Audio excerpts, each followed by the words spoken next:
I was born where the nuclear power plant is now and moved to Holly Springs from there in 1941. I looked around and I saw a town that was not dead but dying. And the income, one of the lowest incomes in the whole county.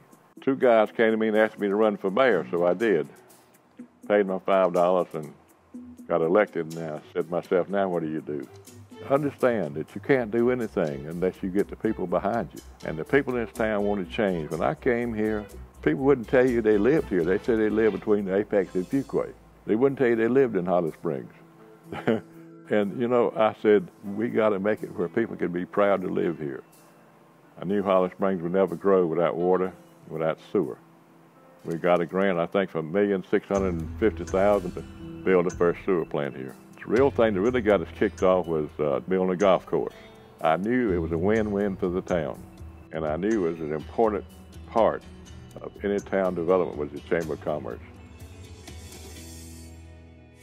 From a town standpoint, it's been the foresight and the leadership and the planning that our town council has done. I was fortunate enough to be involved with the inception of the chamber back in 1994. Mayor Holloman came to me and said he's talked to some local business people. I was glad to serve as their staff. Very happy to be part of that organizational process. As the chamber started, it was a volunteer effort. They'd go for a while, and then, you know, we needed some space.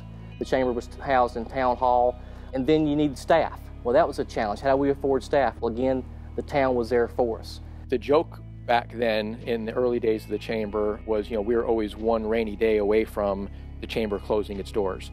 If we had a rainy day and we didn't have people showing up for the golf tournament, we didn't make our budget. We decided to do a haunted woods behind what is the Hunt Center now. And we were charging folks to go through the haunted woods, and we had people in gorilla suits. Several of our board members dressed up as ghosts, goblins, were jumping out from behind trees trying to scare kids. Chainsaws, you know, chasing kids through the woods. I think we may have raised $100. But the effort that went into that and the costumes and the actions of our board members were certainly funny at the time. And we had a lot of unity, and we made a lot of very positive relationships, you know, building something that wasn't there at the time.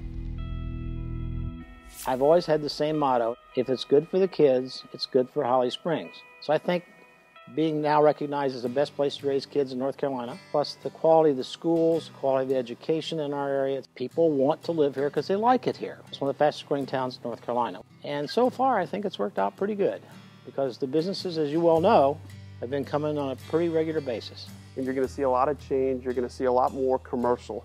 In my world, you're looking at a lot of tax base, and it comes to residential versus commercial. But as 540 comes through, you're going to see a lot more commercial tax base into this market. Smart growth is important to be able to make sure that you have a successful town. And it's interesting because when you look at Holly Springs compared to a lot of other municipalities in Wake County, we're a very educated and a very young group of people.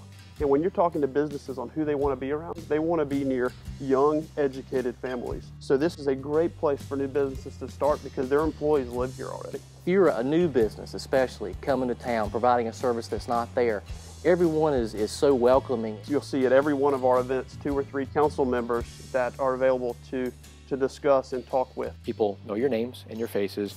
You're not one of 200 people in a room and nobody goes out of their way to talk with you. You've got a lot of good friendships and relationships over these many years, and having them be part of our lives outside of just the business. It's the friendship and the relationships that you build that really pays great dividends personally to me, including the chamber.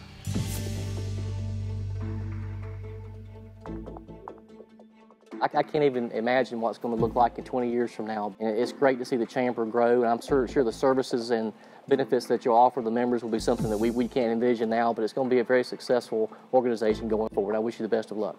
I guess I started off as a member, and now I was also the town representative for a year or 2, and now I'm just a lowly member, but happy.